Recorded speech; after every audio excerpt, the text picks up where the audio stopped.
Magandang hapon po sa bawat isa uli, mga minamahal na kaibigan, kapatid sa ating Panginoon at sa kanyang biyaya sa atin sa araw-araw. Tayo po ay halos naka isang buwan na na lockdown sa ating dinadanas na COVID-19 pandemic.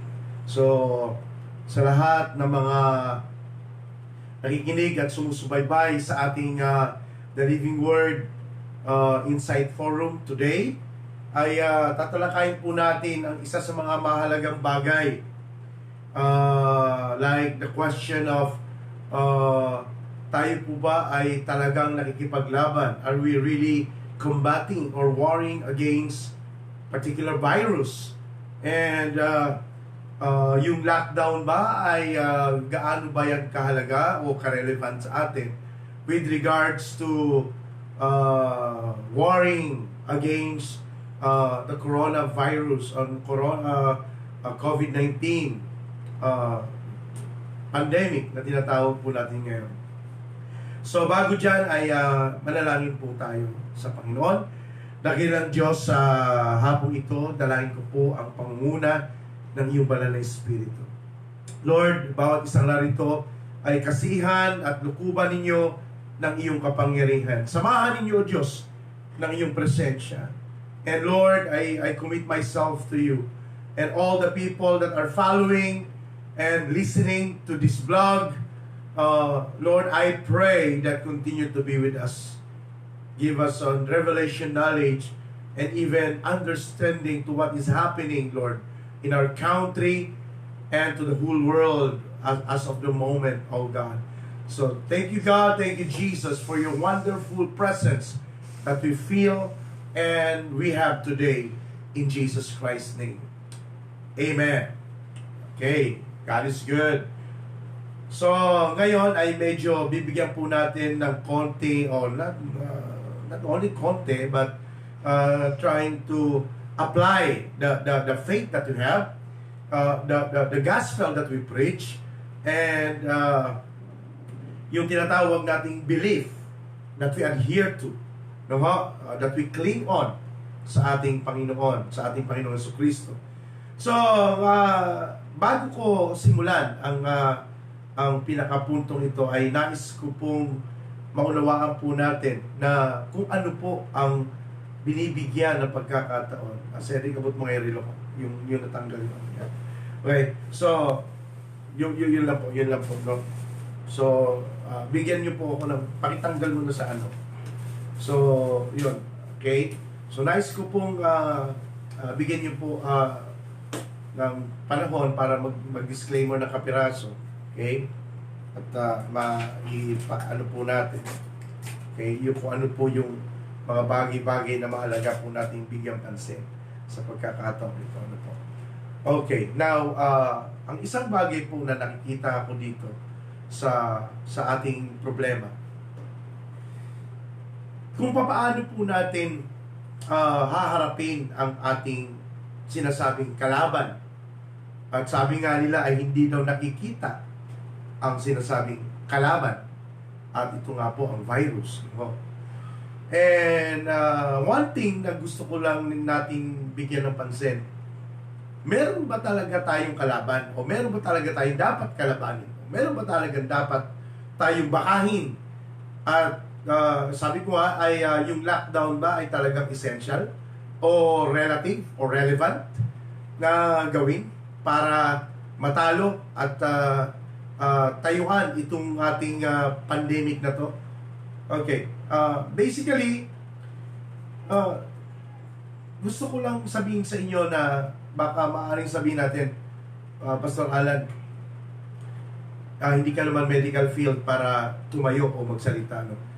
As I have said on my previous vlogs, hindi na natin kailangan na maging isang summa cum lauding medical doctor. Ano lang naman kumbaga, common sense at saka hindi naman tayo magpupunta sa mga sobrang technical term. Kumbaga parang, sabi ko nga, although meron akong mga ilang bibigyan ng pansin, hindi naman natin, hindi naman tayo mag-oopera o hindi naman tayo magtatanggal ng tumor sa utak o magbubukas ng puso. Sa ating simpleng pangunawa lang, kaya kumbaga trying to see things in a layman's term, na simple term lang, na para bang ito yung pangunawa ko, tapos tanong ka sa mga medical field. Kasi ang ginagawa ko lang po ganito, no? Nagbubukas ako sa Google, syempre, yun naman ang pinaka-isa source, tapos nagre-research ako, then look at other resources, and then try to ask some friends that na mayroong background na medical ng medicine or medical field, and then trying to compare other researches. At syempre, as a trainer, as a pastor, as a student, as a learner, sanay na po ako sa mga research. Ibig sabihin, matagal-tagal na rin ng konti na puro na lang po aral, kasi I just continue my study. Okay, hanggang ngayon nag-aaral pa rin. So medyo nasanay po ako doon sa discipline na yun, sa research. Kaya sa akin, since God gave us the ability, tayong lahat, meron tayo ng intuition, at the same time, we have the conscious, subconscious, and the unconscious parts of our soul. So sinisikap ko po na alamin ito. Masyado akong nagiging curious. At the same time, ay gusto ko talagang malaman kung ano ba talaga ito. Yun ang passion na nasa puso ko talaga. Kasi sa totoo lang, psychologically speaking, there are a lot of, as I see, as I observe, and find it in the internet, social media, YouTube, Facebook, and many others, nakikita, at saka mga blogs and articles, nakikita ko na napakalaki talaga ang part ng psychological mental stress that affects also the emotional well-being ng tao. Paano ito dalhin, no, sa ating buhay? Now, yun, as I have said, hindi ako nagmamagaling, trying to study, trying to learn, but I would like to share my little contribution to what I observed and realized and concluded. Although open pa rin naman ako, pero ito na po ang medyo, sabihin na nating open and very vivid learning na nakita ko po. At yun. So meron ako dito sa likod ko, mapapansin po ninyo, na sabi dito, why is everyone trying to kill me? I am a friendly leader. Diba? Ano yun? Exhaustion. Isang napakaliit na part ng ating katawan. Okay? Ng ating katawan, yung tinatawag na exhaustion. Now, how does it work? Okay? How does it work? Senior-cut ko na.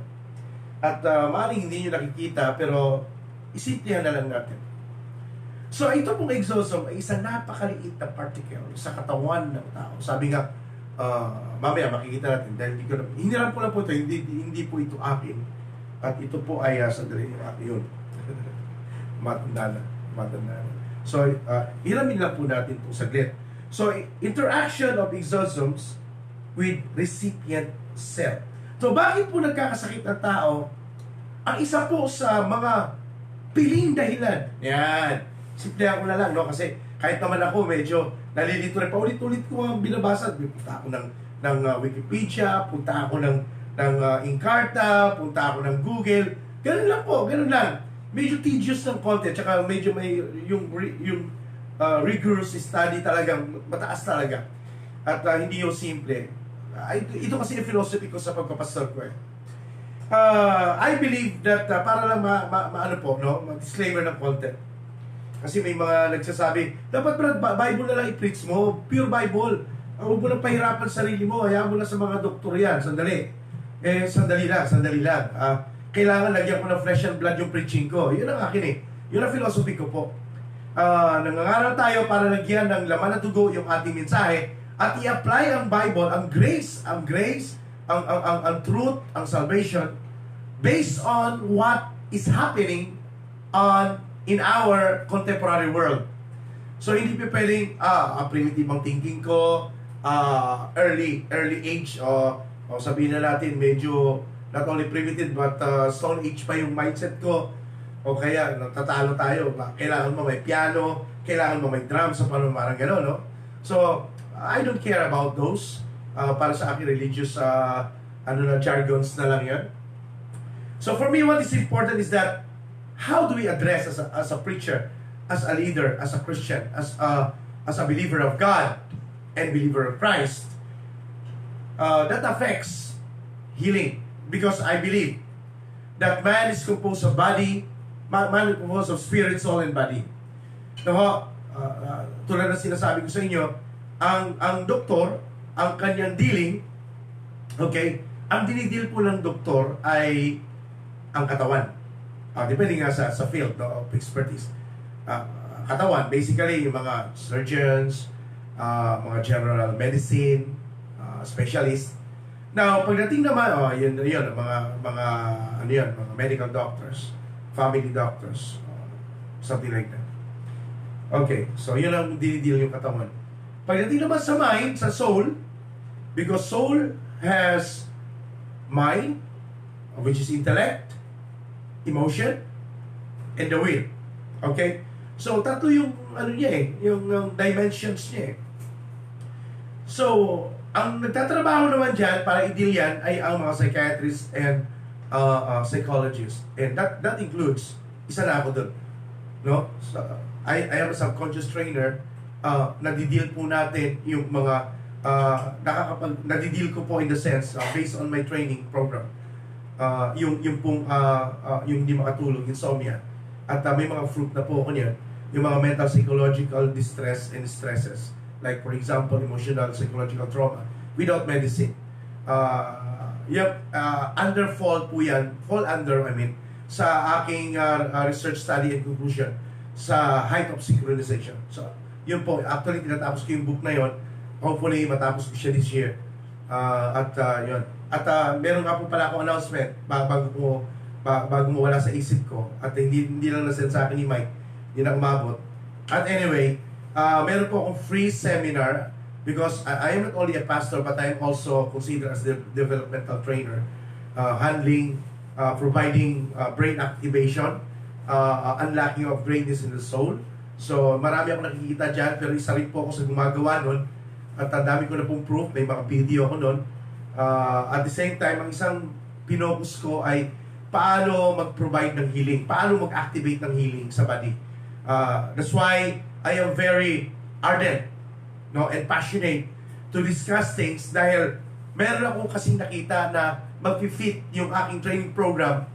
At ito nga po ina-announce ko sa inyo by this coming Tuesday, 7 o'clock. So magbo-vlog ako ng 4:30 to 5:30, then rest ako, then at 7 o'clock, I'll hold a free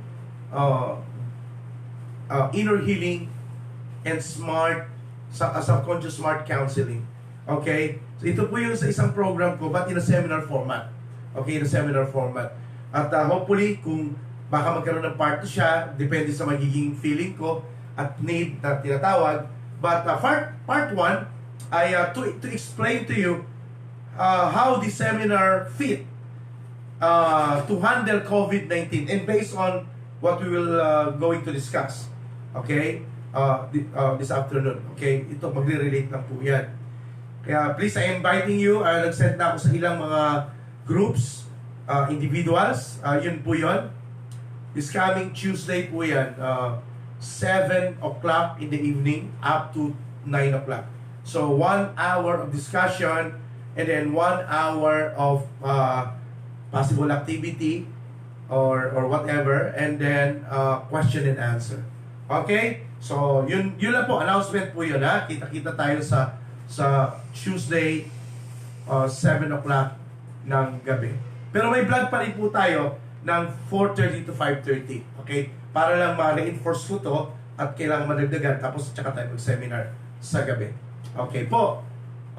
So doon tayo. Now, Ano ba talaga ang exosomes sa katawan ng tao? Siya po ay nag-i-interact, okay, sa other cells ng katawan po natin. Dahil as I have said, ang tao ay binubuo ng spirito, katawan at kaluluwa. At ang spiritual, yun yung sa mga pastor. No? So, doon ako naputol eh. Sa mga pastor at mga manggagawa, katulad ko, ako po ay 32 years, going to 33 years pastoring in a single church. Okay? Simula nung dumating ako dito sa Cavite, hindi na po ako umalis dito. Maliban, kunin ako ng Diyos, doon lang yun. Okay? At maliban, ibahin yung vision ko, doon lang yun. As of the moment, I've been a pastor for 32 to 33 years. Okay. Now, in dealing with virus that affects the human mind as of the moment, at ang masakit nga ay pati na yung mga mananampalataya ay naapektuhan. Madali mo kasing malaman eh, yung mga taong affected eh. Unang-una, mas affected sila due to anxiety. Okay, anxiety. Affected sila because of fear. So, yun nga, tulad ng sinabi ko, pag nagpa-panic mind ka, sa inyo na may fear ka. Okay naman yung bumili ka, pero to the extent na para bang ang buhay ay tapos na pag wala kang pagkain, ay problema yun. Okay? Yun po. So, tuloy-tuloy po tayo. So, yun po siya. So, exosomes, isang napakaliit na cellular, na silyola, na mess, sabihin ko kasi yung data, hiniram ko lang po itong data na to eh, pero inaral ko rin at ni-research ko kahit konti, kahit papaano. So, doon lang ako sa simpleng paliwanag na lang. Okay? It is intercellular communicators. Ibig sabihin, sa isang payak na pangungusap, itong exosomes po ay isang maliit na silyola sa katawan ng tao na parang, kung naalala ko, parang 1,000 to 4 million nanometers. Anyway, i-confirm natin. Parang ganun. Para ma-ideal lang ng konti. Okay. Na ito ay lumalaban. Kung ito, meron itong tinatawag na positive and negative, the neutrons and the protons. So, ibig sabihin po, meron siyang ability, na napakalit na ability, na either pwede siyang sumira o umayos. At ito po ang exosomes, ang isa sa mga prime suspect ng mga cancer, ng pagsira ng cells that produces cancer cells, that becoming a cancer cells. Okay? So, siya po ang isa sa mga prime suspect based on study 5 decades ago. So, 5 decades ago. Okay? So, kumbaga sa mga 50 years down. Okay? This was, what you call this, realized. Yan, nakita siya, okay, na ito ay isa sa mga posibleng dahilan kung bakit sumisira o nagkakasakit ng isang tao. Yan. So, binanggit ko lang kanina, ito ang proposed antigen presenting functions of exosome. So, siya yung signal, okay, nag-transfer, leading, okay, to naive T-cells activation. So, siya po ang nag-activate either negative or positive. Ulitin ko po, kapag ka naging negative ang exosomes, imbis na siya ay tumulong para magprotekta at labanan ang mga viruses at ang bakterya sa katawan ng tao. Kapag negative po siya, baliktad siya. Siya po ay lalaban. Kasi ganito, ang exosome, based on what I see in a layman's term, siya po yung parang signal, neurotransmitter, na kapag naging negative ang exosomes, ang tendency niya, magkakaroon ng confusion sa katawan ng tao. So, instead na labanan, kumbaga para ba you are shooting in the wrong target, something like that. So, nagkakaroon ng miscommunication because, ano nga siya eh, nakikita natin dito sa susunod. Ano siya eh, cell communication through cell fate signals carrying exosomes in tumor or microenvironment.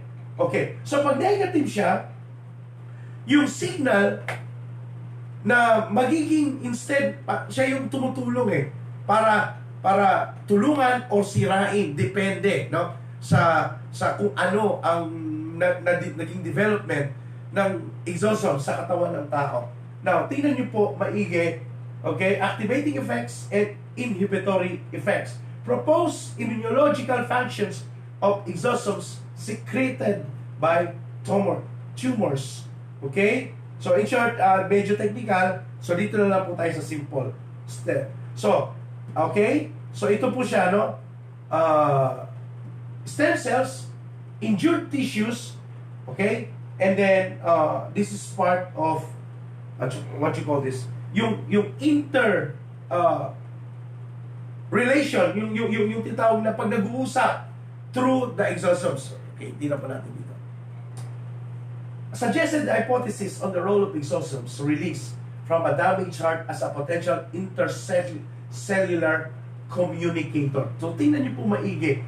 Okay, so sa layman's term, intercellular communicator. So, paano natin yan po? Para bang, kung titignan natin, para sa 5G, 1G, 2G, 5G, so sabi nila, masyado na mataas. Mga 5 billion gigahertz na kayang sirain. Parang gano'n, ano? Kaya masyado maraming mga indifferent sa 5G kasi nga totoo naman may radiation and sumisira yan, mga radioactive sa katawan ng tao. Okay? Kaya nga di ba pagka tawag doon, yung kapag nagpapa-x-ray tayo, hanggat maaari, sinasabi nila 6 months daw. Meron naman iba kasi mahina lang daw yung radiation niya o kaya yung radioactive component niya. Pwedeng after 3 months, pwede na raw. So, may naringgan ako ng gano'n.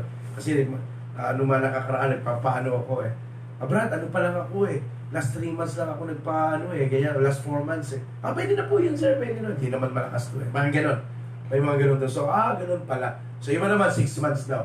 So, anyway, looking at how it relates, yung pinaka-role ng exosomes ay grabe para siya ay makipag-usap, tumulong, okay, gumalaw. Sabi nga, kapag sa diabetes, sabi, at narinig ko lang naman sa diabetologist, hindi ka pwedeng uminom nito kasi mataas ang blood sugar, yung blood sugar mo. So, hindi dadalhin ng blood mo kasi binablock siya ng blood sugar. So, kailangan pababain mo na natin. Hindi siya i-drive sa tamang tissue yung iniinom mong gamot. So, something like that. Now, in connection with exosomes, ganun din. So, sabi dito, as a potential intercellular communicator. Why? Kasi nga, ang katawan natin ay mayroong tinatawag na electrical signals. Heat energy. Yung energy ng katawan natin na mayroong electrical magnetic force. Sabi nga, based on study, na yung brain natin ay may capacity na magpailaw ng 25 watts na bumbilya. So, ganun ka. Kaya nga, di ba, meron tayong ganun. Pagka nagdidikit, may kuryenteng ganun. Di ba? Okay? Now, postulated rules of exosome microvesicles in neurocell communication.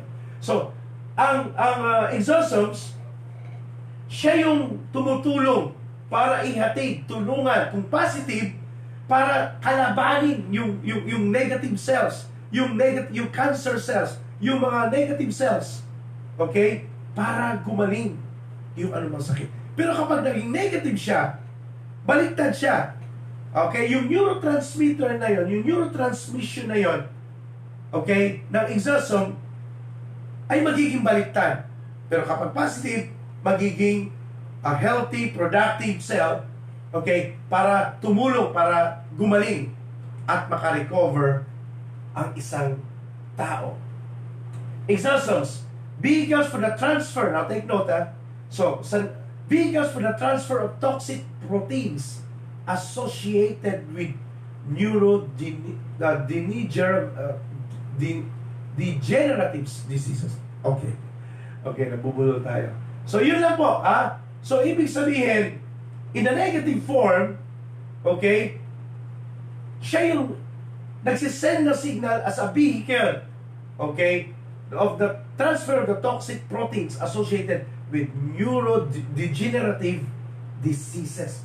Ibig sabihin, yung paghina, pag-degenerate ng cells sa katawan ng tao. Ito nga ang question. Ito yung logical, rational question.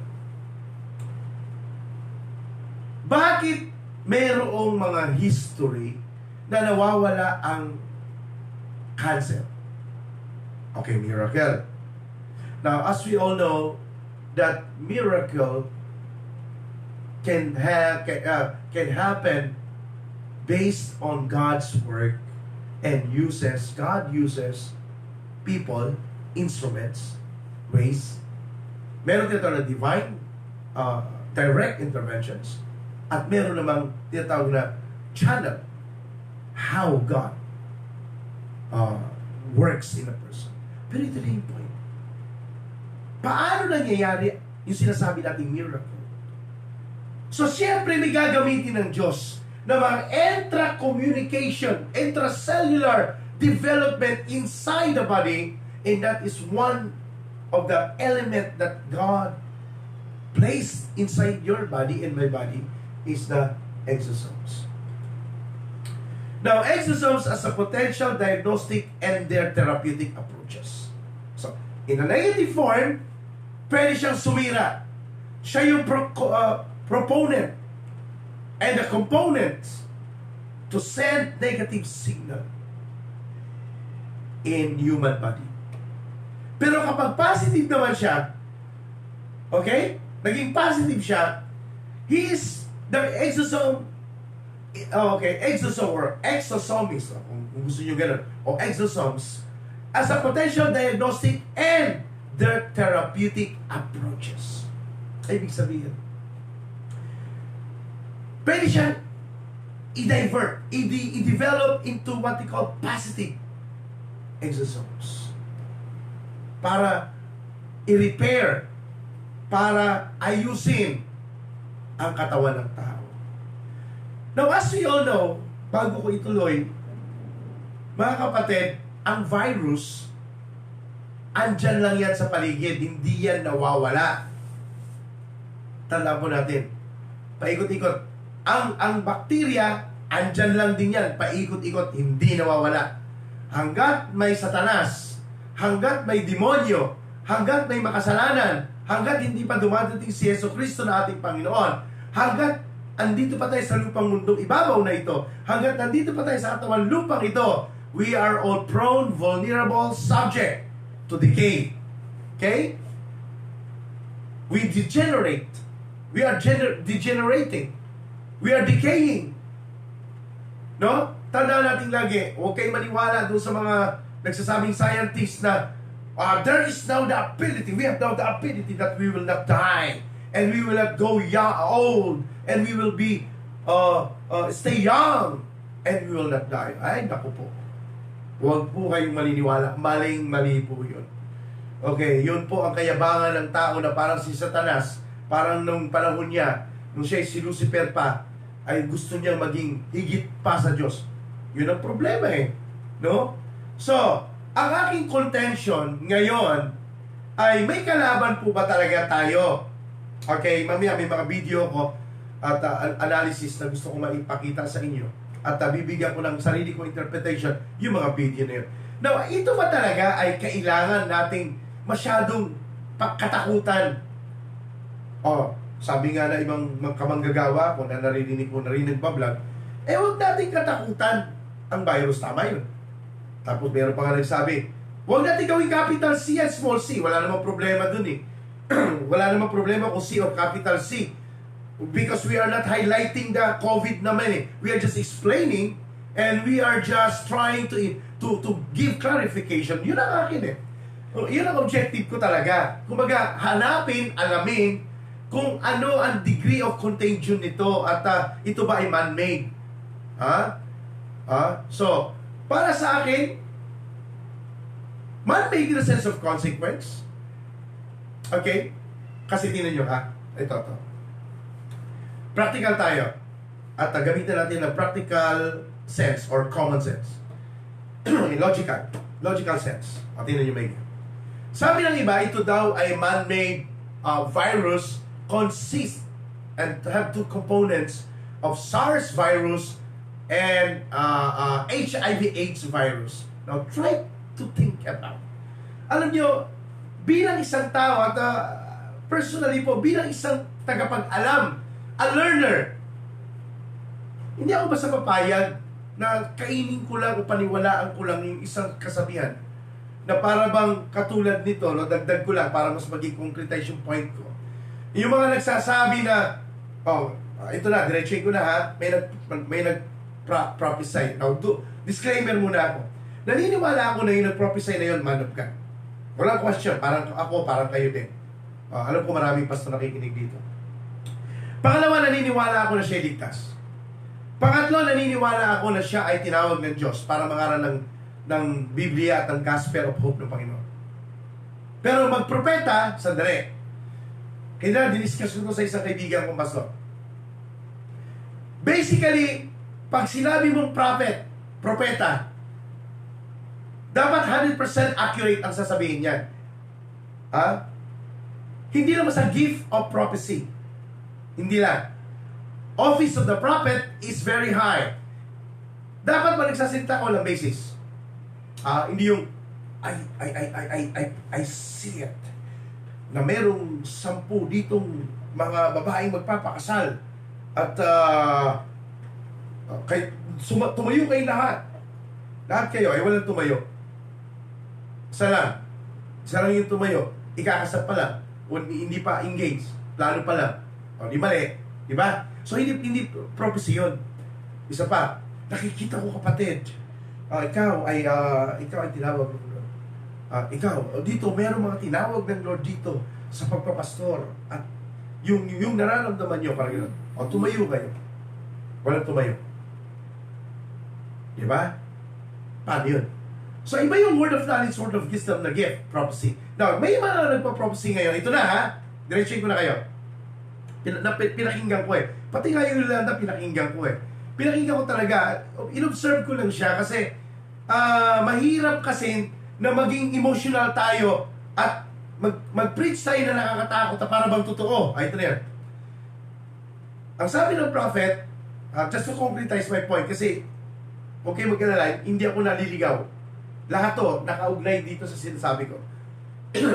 Sabi nila, by May, there will be boils and itch, the skin, allergies in the skin on May. Yan na yan ha. Sinabi niya. Now, nung pinaligan ko, okay. He's not prophesying. He is not doing a prophetic word. He is saying in a prophesying using the revealed word in the book of Revelation. Because ito yon. Ito philosophy ko to sa teaching and preaching as a pastor for 32 years. Para hindi ka pabago-bago ng faith at saka belief, hindi ka swaying, kailangan establish mo ang theological baseline mo. Because whatever your theological baseline will manifest an effect and kumbaga sa magta-transform to into what we call belief system. So, because ang paniniwala ay ito na raw ang tribulation at ito na raw ang tinatawag na 7 vials o kung anumang vials yun, okay? Naku po. Medyo balikan muna natin ang mga signs and naniniwala ako na may plagues and the rumors of wars. Meron na nga nangyari na. Naniniwala rin ako sa famine. Dahil ang famine nandiyan na yan. At depende sa famine. Okay, bigyan ko idea. Ako po ay nakarating na ng Africa for 6 months. Almost 6 months I stayed there. Narating ko po ang isang lugar sa Africa, yung Gaza, Saysay. No, isang lugar yun. Bukod sa Gaza, Saysay, doon kami nag-training sa Gaza, Saysay. Merong, kung tawagin nila yun, ay dead province. Totoo. Kasi parang patay na lugar eh. Wala kang makita, walang trading, halos walang tao, may isang tao ko nakita, nakaupo, tahimik pa. Ayun nga, grabe naman dito. Diba? So, ano ibig sabihin? In every form of teaching, every form of belief, masusukat at malalaman mo yan kung saan ka nanggagaling. So, kung ang paniniwala mo na ito na yung 7 vials o 6 vials, kung ano man ang vials na yan, kapatid, sinasabi doon, and the boils and the skin will scorch and will have boils all over the body, and you will use it on May, bantayan natin. Ibig sabihin, yan ang palatandaan na ibig sabihin talagang prophet yung isang tao. Example, kunyari ako, tatakbo ako ng presidente. Kunyari lang. Okay? Sasabihin ko, nangusap sa akin ng Panginoon. Okay? Pag sinabi mo nangusap sa iyo ang Diyos, anong paraan? Through dreams? Through vision? Through words? O tumingala ka lang at nakarinig ka ng nakakita ka, presidente ka, o ikaw ay politika, o di ba? So, depende yun. Okay. As I know that the real prophet receives the prophetic knowledge based on the direct audible voice, direct visions and dreams, correspond to what you hear audibly, and correspond to what you see in dreams, either awake or sleeping. And now, in the contemporary age, contemporary world, 2020, it jives, it interconnect to what the Word of God says. Okay? Okay, gano'n. At the same time, wala kang reference. Yun ang office of the prophet. So dapat, pag sinabi mo yun, hindi 99.9. O sa DNA nga, 99.9, kulang na isa. Kasi hindi ka pwede mag-perfect, perfect 100 eh. Laging, meron kang variance, no? Parang gano'n ba yun sa stat? 1% error, marginal error. Okay, at least kasi walang perfect, sabi nila. Okay, so okay. Now, paano to natin makikita? Paano natin malalaman na isang tao nagsasalita? Ang pinakamataas na judgment na hinahatulan na gift or office sa Bible, based on what I understand, is the office of the prophet. And second, the gift of prophecy. Now, iba yung office of the prophet, iba yung gift of prophecy. Ang problema, umati na ng seminar ng apostolic, prophetic, pag uwi, nag-prophesy na, yun, puro divide ang church. Puro divide ang tao. Tapos meron pang lalaki, brother, pastor, paki-prophesy mo nga ako kung ano nakikita mo sa akin. Ay, mali! Sobrang mali, mga kapatid. Hindi ganun. Hindi ganun ang gift of prophecy. At ang gift of prophecy is a composition of three particular components of gifts, like word of knowledge, the gift of the word of knowledge, the words of wisdom, and the gift of discernment. Okay, yung tatlong yan is the component to prophetic gift, the gift of the prophet.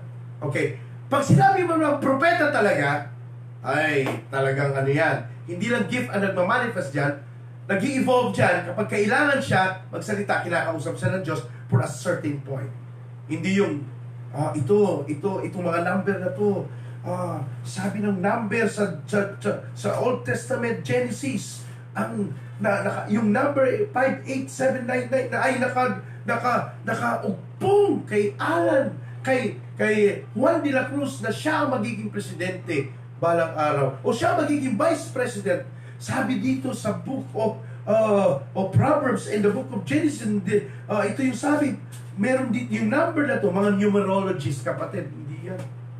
Para ka lang ano yan, para ka lang manghuhula yan. Para tayong naging Kristiyano tayo, pero spiritual Quiapo tayo.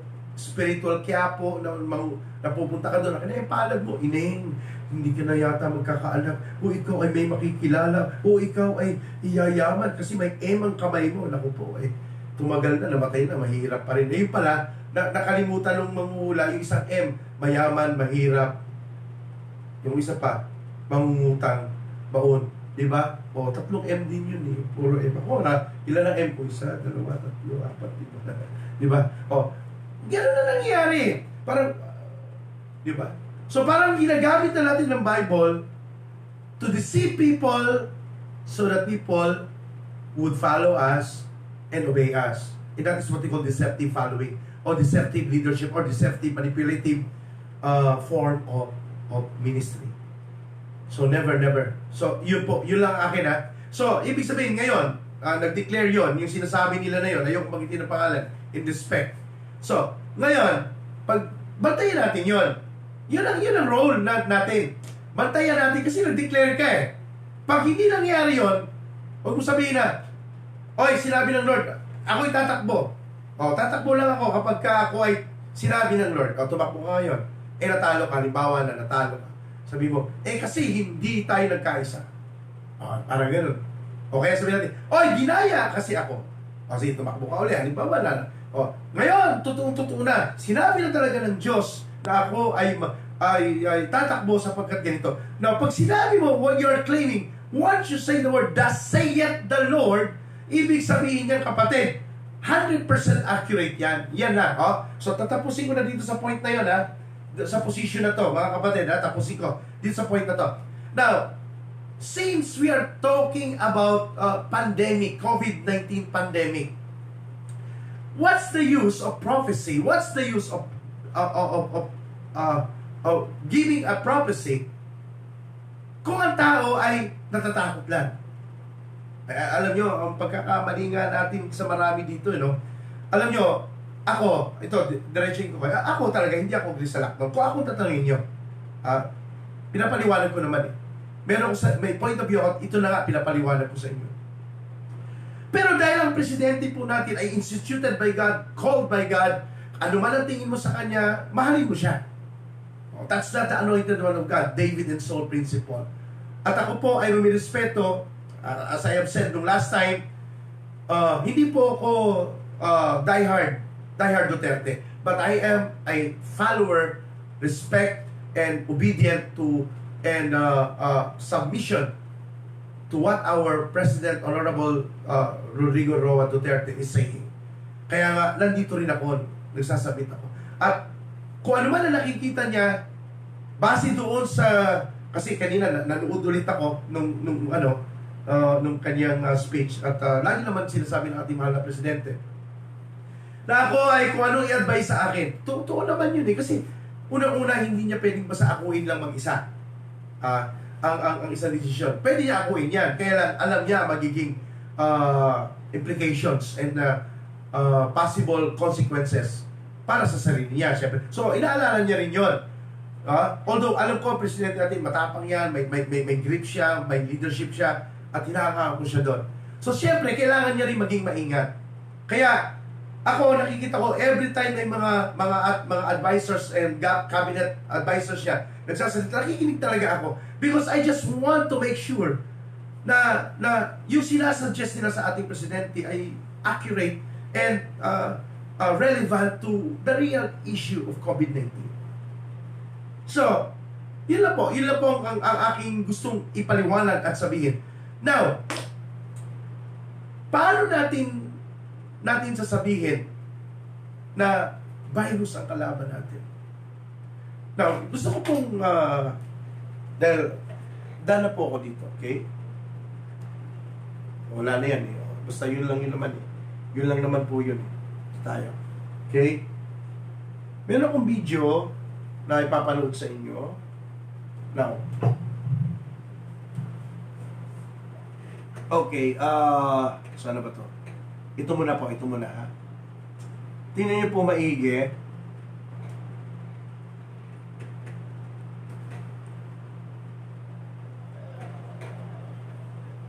Hindi ko pala nahan yung playback.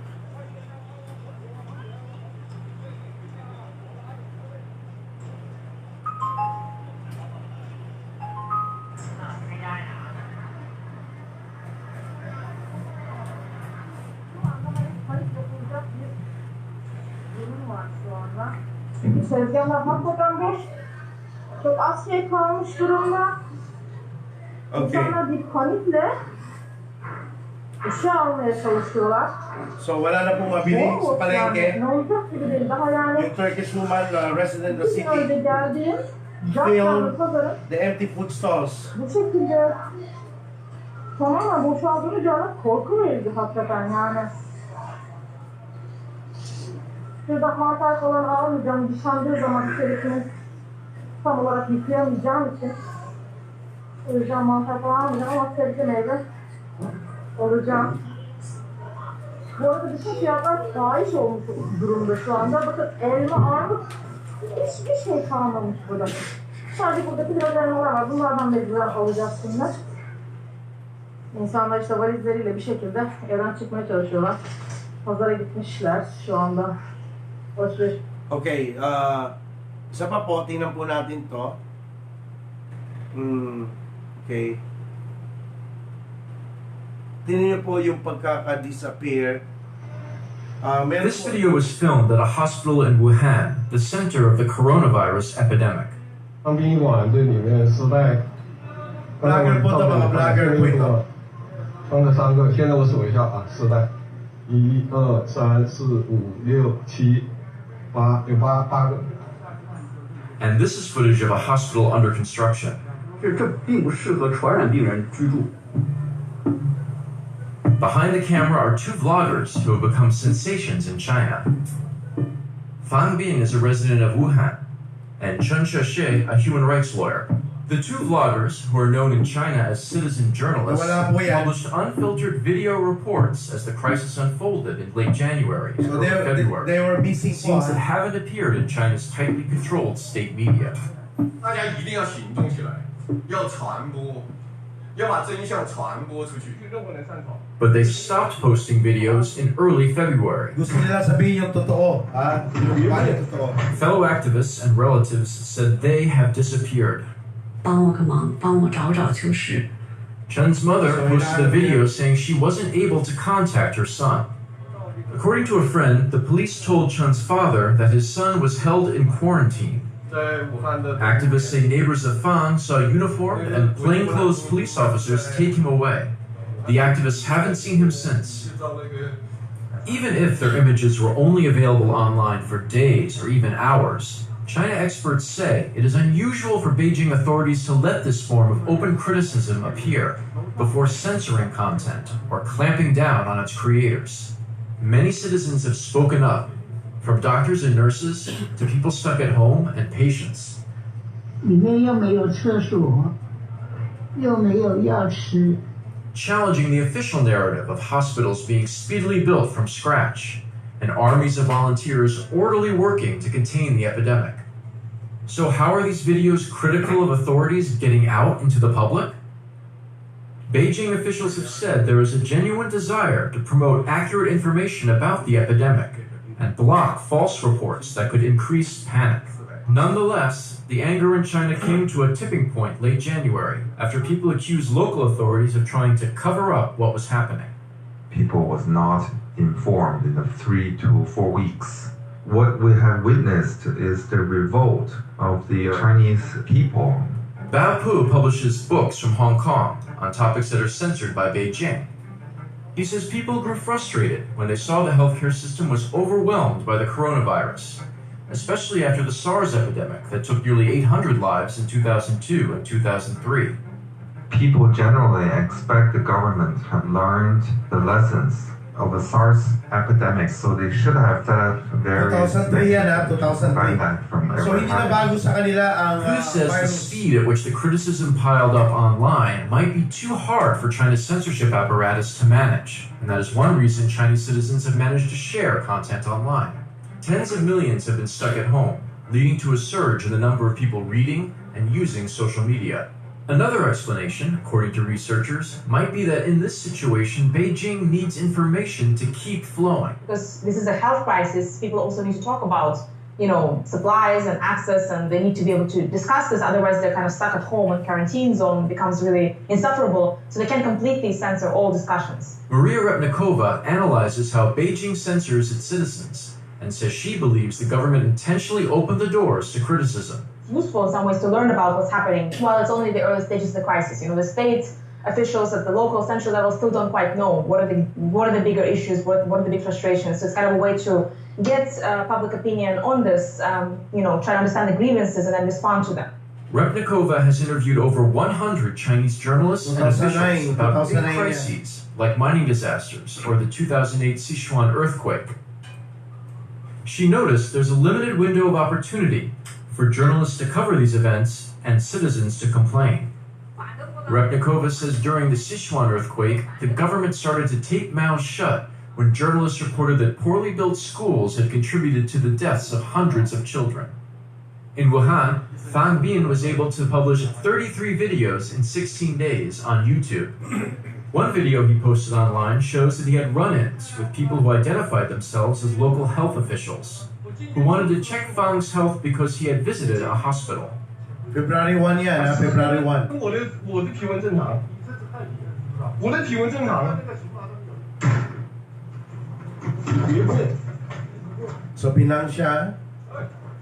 So he was bad. Fang said the men confiscated his computer and phone, then drove him to the outskirts of the city to continue questioning him. Activists say he disappeared a week later. Yeah. So nawala siya. A Chinese diplomat was asked about Fang during a TV interview. So I believe the relevant authorities and departments in China, the legal departments, are dealing with the case in accordance with law. 我是害怕。 Yeah, pati siya. 我前面 Another blogger. 我后边是中国的法律的行动力量。 30. January Authorities have 30th. made no public statement about Chen's disappearance or Fang's whereabouts. The disappearance of both men in early February happened around the time when the death toll in China came closer to surpassing the one from SARS. This is also approximately when Beijing began ramping up efforts to create a new narrative that things were under control. Even though Chinese officials have continually offered assurances that the epidemic is being successfully managed, 绝不抛弃，不放弃。 state-controlled media have now put the blame on local authorities for a slow response to contain the outbreak in Wuhan, while praising central authorities for quickly pouring resources into the center of the crisis. In many ways, crises are also opportunities for political systems to come out as the winners or victors or, kind of as being in charge of the state of affairs. About a month after the disappearance of Chen and Fang, health officials said the number of new infections had fallen dramatically in China. Authorities reported new infections in double digits, down from hundreds of cases a day. The outcry on Chinese social media, even if short-lived, shows that many people in the country don't buy the government's message that the crisis is under control. Okay. So, makikita po natin, isa pa po last dito. Okay. So, ito pa po isa. My purpose is to make sure that all this information is not lost or deleted. 因为我们是不知道官方什么时候会把什么帖子删掉的，所以我们都是在跟官方提速度。我们要保存我们的个体的记忆也好，或者是系统集体的记忆也好。 Voices like these from Chinese citizens are very rare. People who are willing to speak out about the government's attempts to control news about the deadly No coronavirus. permission to view. They ask to remain anonymous because what they're doing could put them and their families at great risk. But these people are part of a new wave Ang of China Chinese po ay citizens matagal lang fighting to get the naka-lockdown. message out in a country that Bawal aggressively magsalita, censors bawal 我们有权利说 post. 法，然后我们也有权利记下来。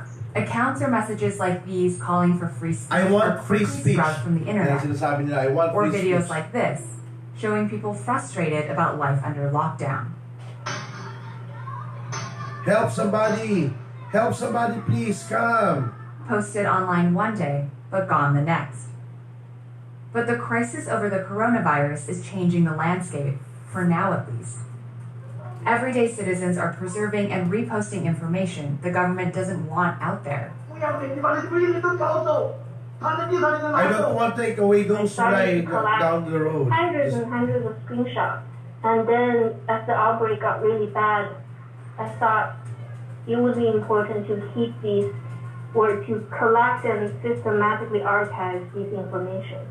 Experts say this kind of digital resistance is happening at a scale they've never seen before.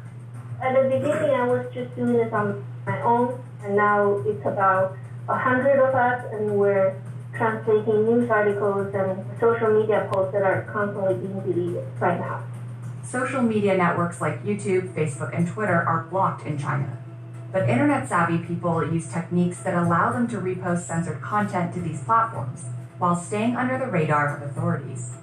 They're creating a visual archive by preserving videos like this one, showing overwhelmed hospitals. Yan, walang social distancing yan. And they're reposting people's personal stories. 有钱也买不到药，有钱也买不到病房。 Some are also turning to less obvious platforms, including GitHub, which is a site mostly used by coders. 很多备份团队都把他们的备份放在了 GitHub 上面。然后还有一些团队的话是在电报上面把一些微博跟微信上。 Anyway, so yun na lang po muna tayo dahil kumbaga sa yun lang naman ang gusto po nating ipakita. Okay? So, gusto ko lang pong makita po natin to si Kaufman, Andrew Kaufman po, no? Yan, yung si Andrew Kaufman dun sa pangalawa sa baba, yung picture dun. So, siya po ay isa sa nagpaliwanag kung ano ang exosomes sa katawan ng tao.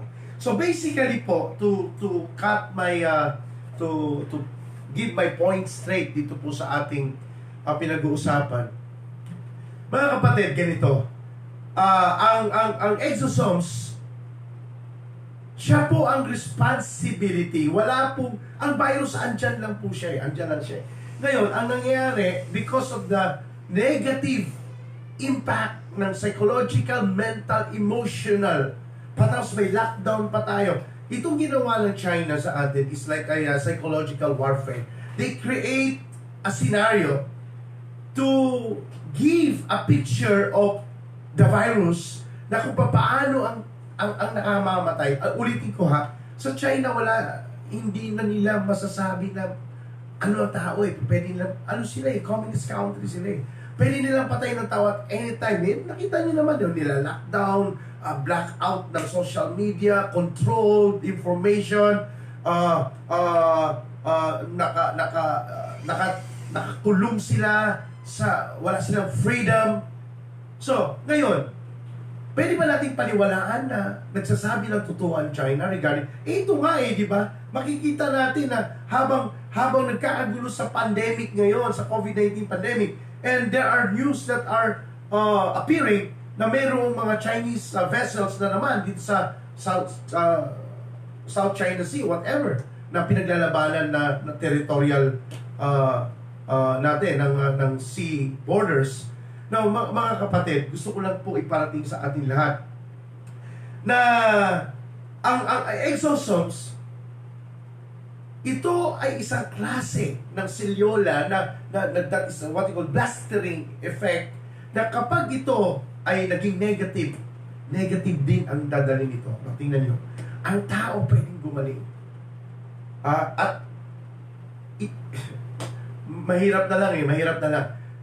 Baka sabihin nyo, kasi ikaw may training business ka, kasi baka sabihin mo, inaano mo lang, ito na po. Dito ko nakita kung ano ang role ng exosomes. Pwede mo siyang gawing negative and positive sa katawan ng tao. At ito'y matagal ko na pong ginagawa. 2016 pa lang ginagawa ko na po itong effect na to sa tao. Kaya nga po may healing ang ating yung program na ginagawa ko. At ito po ay free ko na seminar. Hindi po ito session na training talaga, pero seminar session just to inform and to give you a glimpse of that at paano ginagawa. At the same time ay makakita kayo nilang mga presentation at saka video. Okay, doon sa seminar po yun, but not here. So, dahil konti na lang yung oras na titira sa akin, ang gusto ko lang pong i-drive na gusto ay bakit ngayon? Bakit natin masyadong hina-highlight ang COVID? Hindi naman talaga COVID ang problema. Ang problema tayo, yung isip. Nasa psychological war tayo ng mga ginawa ng China ngayon. Meron naman silang bago, yung second wave of blackout. Diba? Tapos ito naman ginagaya. Kung mapapansin niyo yung mga tao sa China, biglang natutumba. Nung inanalyze kong maigi before the lockdown, tapos may nanginginig, number one, kung ikaw ay meron talagang may pneumonia ka at hirap ka na, hindi ka basta-basta makakalabas na Igugupo ka niya, ihiga ka na niya. So, biglang namamatay. So, ang isa nakita ko doon, because they are proponent or sila yung tinatawag na proponent ng 5G sa mundo, sila yung number one. So, bumababa na apekto ng radioactive radiation ng electromagnetic waves yung kanilang immune system sa sobrang lakas, kaya naapektuhan yung, lalo yung matatanda. Kaya mapapansin nyo, lagi sinasabi, mga matatanda at dalawa, ang pinaka sobrang maliwanag Number one, matatanda 60 over, and then yung may mga dati ng history na mahina ang immune system, mga baga, kung ano-ano pa. So, basically, involved dyan yung technology. Number two, yung ating mind conditioning, emotional conditioning, and belief system that has been implanted to us psychologically speaking through the picture of what has happened in Wuhan, China. Kasi sabi ko nga nung last vlog ko, ang layo naman ng Amerika at ang layo naman ng Spain and Italy at ang Beijing, China at ang Beijing at ang Shanghai at other nearby, wala. Airborne? No. Based on the place. Then, inaral ko, tinignan ko maigi, inanalis ko maigi yung pinadala, galing daw sa Japan yon at merong yung parang kulay blue, at pinag-aralan, matching siya talaga. Tumakbo na malayo, at lumilipad, totoo naman yan. Pero it will not run. Kaya nga yung lockdown, it will not run too far kasi yung lockdown, tingnan mo, sa loob ng bahay, pag binuksan mo siya, o pag nasa loob ka na ng bahay, ano papasok na hangin? Kailangan nga hangin para ilabas yung bakterya o ano man ang masamang hangin sa loob. O pag sinara mo yan, paano ka, kukunin mo oxygen? O mag-aircon ka maghapon, dalawang problema mo, kuryente.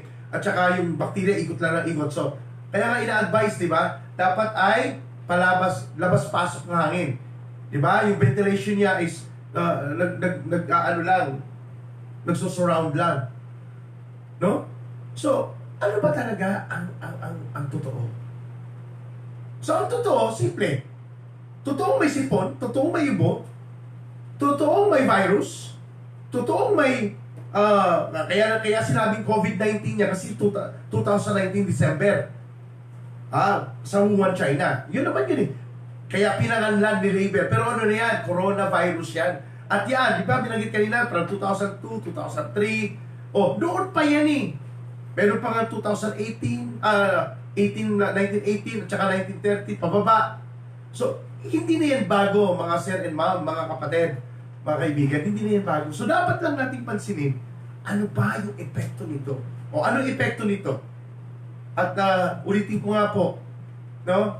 At ito po yung unsolicited advice na po, again, Honorable President Duterte, mahal po namin kayo, ayaw po namin na masaktan at maubos po ang kabanang yaman ng tao dahil sa kakabili ng mask. At sabi nga, questionable nga yung mga rapid test. At saka isa pa po, okay, yung pag-aalala na how accurate is that? At saka napakamahal. Kaysa ako agree ako sa mask. Precautionary measure lang. Pero ulitin ko po, ang katawan po natin ay naapektuhan ng psychological, mental effect kung bakit humihina ang naturalesa. Tingnan niyo po, kapag nagtagal pa, maaaring sabihin niyo mali ako, pero ito po ang nakikita ko.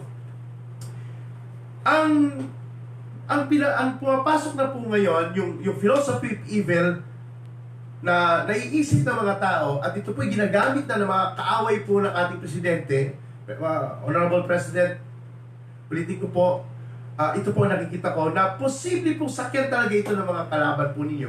Na ang nangyayari dito, bukod sa politika na, bukod sa meron pang sinasabing left o kung ano man yan, ito po ang nakikita ko. Yung psychological agony.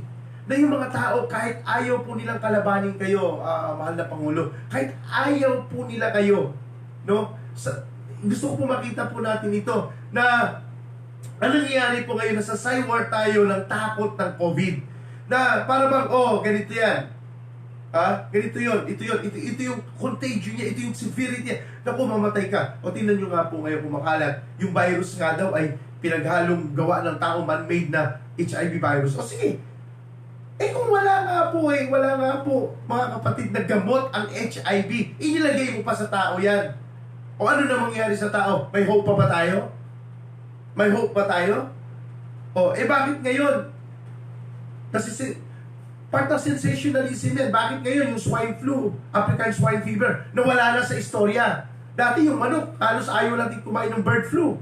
Di ba? O, kasi nga, hindi siya nasi-sensation. Hindi siya na-exaggerate. Ngayon, okay na. Di ba? O, mayroong mga pumunta na, dahil lockdown daw, parang semi-martial na. O, yung isa doon, kasi mayroong PWD, no? Person with disability. Okay, umiinit na katawan, kailangan maligo. So, ang ginawa po nung isang kapatiran natin, tinawagan nga po ako kasi may pumunta daw doon na para naka-uniforme daw ng army. At sila daw ay pinagsasabihan na kung ano-ano. Yun, makikita natin sa nabalitaan pa natin. I think in Quezon City, mayroong PTSD ba yun? Post-traumatic syndrome. Na basta na lang mamamaril ka o ano ba. Naku po, mahirap po yan. Mahirap. Sabi nga, huwag mong bigyan na ng granada ang isang bata. At huwag mong bigyan ng baril ang isang mahirap. Kasi ulitin ko po, ako po ay nakapag-handle na rin naman ng 3 batches ng mga police officers during the kaputukan ng tukhang, at talagang nakita ko maraming depressed, maraming suicidal, may mga hindi makatulog. Doon ko po talaga na-practice at napatunayan yung aking training program, how it is effective, yung brain excellence, inner healing, and subconscious smart counseling approach. So, in 5 minutes tapos na po ako. Ang masasabi ko lang, hindi dapat katakutan ng COVID-19. Totoo na nakamamatay siya kasi pneumonia siya. Part siya ng sakit na matagal nang nangyayari at napalala lang ito ng media, ginawa ng istorya, psychological warfare. Ngayon, nakita nyo naman, pinakita ko sa inyo yung mga hindi pinapakita. Matagal na po naka-lockdown ng China. Matagal na po silang pipi. Matagal na po silang hindi pwede magsalita. Ngayon, ang isang nakikita ko nga dyan ay yung sa political side. Pangalawa, yung mga public apprehension na dahil nga naka-lockdown, marami nagsasabi, wala nakarating na pagkain sa kanila up to now. Yung iba nakatanggap na naiinggit pa dahil yung ibang mga 4-piece ay nagsugal lang, nag-addict pa, nagbenta pa, nagsabong pa. Nasabi nga ang palad naman ng mga non-taxpayer, no? Na tumatanggap ng isang SAP card at saka isang 4-piece support. Pero yung mga pinararating ko lang po kasi nakikita ko lang naman pero yung totoong taxpayer na under din naman ng COVID-19 na lockdown, wala, hindi kasali, nilalagpasan. Yung isang kaibigan kong pastor, kung hindi pa daw siya tumakbo, galit na galit sa akin, galit na nag-text sa akin pala. Sabi niya, sir, isipin mo, pinatawag ako sa barangay po namin, pinapilap ako ng pinapilap. O, ba't ka pumilap? Asan ang pera? Wala, basta pipilapan pa lang daw po O, tapos sabi, pipiliin pa. Ako, galit na galit siya sa talagang nag-text. Paano yan, pumirma ka na? Paano? Yun. Yung mga apprehensions, mga hang-ups po, hindi natin maalis sa tao yan Tapos maraming mga nagsasabi, maraming mga nagbablog na ngayon na personal, sinasabi nila through social media. Hindi po talaga maaalis yan kasi kaya nga, siguro kung ang presidente lang talaga ang talagang kikilos mag-isa, kaya lang mahirap, no? Nakita ko po sinseridad ng ating presidente. Damang-dama ko, kaya nga minsan, naawa na rin ako kaya inuunawa ko siya kapag nagsasalita siya ng mga foul words, kahit nagmumura siya. Kahit hindi ko matanggap na ganun, pero maunawaan mo yun kasi yung mga pinatay na mga sundalo, yan, nakita ko na yan Gagamitin talaga nila yan para guluhin, para ang tao ay magwala. Ganun Lahat ng mga bagay na to. Kaya ako po, ang advice ko po, unsolicited advice, ay ito po. Kasi masasaywar din po kayo ng inyong mga kalaban, mahal na Pangulo. Unsolicited advice ko lang po ito. Ang suggestion ko po ay Ito po sa akin, huwag po kayo magagalit sa akin na mahal na Pangulong Mayor. Mahal ko po kayo at mahal ko rin po ang ating bansang Pilipinas. Kaya nga po nagsisikap mag-vlog. Ganito po ang akin. Kasi hayaan po natin na maunawaan ng tao, education drive, kung anong COVID-19, kung ano talaga yan, anong effect niya, ano ang severity niyan, ang contagion niya, at ano dapat ingatan. Yan. The what's and the what, the how. The how, the what and the how. Okay? And then, pangalawa po, ay ibalik ang normal operation with the high precautionary measure. Kung ano man yun, pwedeng mag-create. Ako po, mayroon akong suggestion, kaya kulang ng oras ko. So, pwede po yun. At saka tayo po, number 3, hindi naman tayo malamig na bansa para mataas ang severity niya eh. First and foremost, nakita naman natin na wala tayong nababalitaan na galing sa mga tao dito, sa mga squatters, sa mga lugar na mahihirap talaga ay may mga naku-COVID, no? Kasi i-analyze ko rin eh. So basically, sa mga bahay-bahay naman, mga daming anak niyan. So, yun lang po ang aking masasabi. Sa pagtatapos ay mahal na Presidente at sa mga mahal na kapatid, at nawa, paki-share niyo po ito, i-like niyo po ito, paki-subscribe sa ating YouTube channel at saka sa ating Facebook page para po ay makarating sa ating mahal na Presidente ang ating po mga vlogs. Para paano sa isang maliit na bahagi ng Pilipinas na wala sa harapan niya ay ano po sinasabi ng maliit na taong ito, ganun. Ng taong ito, ng pastor na ito, tinan ko nga, ganun lang po ang aking dream at maipakita natin kung ano po ang tama. So, ang goal ko po, objective ko ay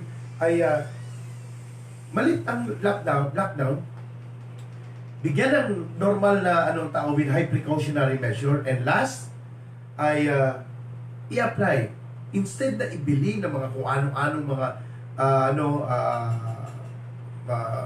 medical na yan, tools na para sa akin parang hindi na ganun ka-importante. Ang importante ngayon ay yun nga, kung merong vaccine, kasi katulad nga, vaccine ako merong vaccine din at ito nga yung ino-offer ko na inner healing and smart counseling through the brain excellence approach.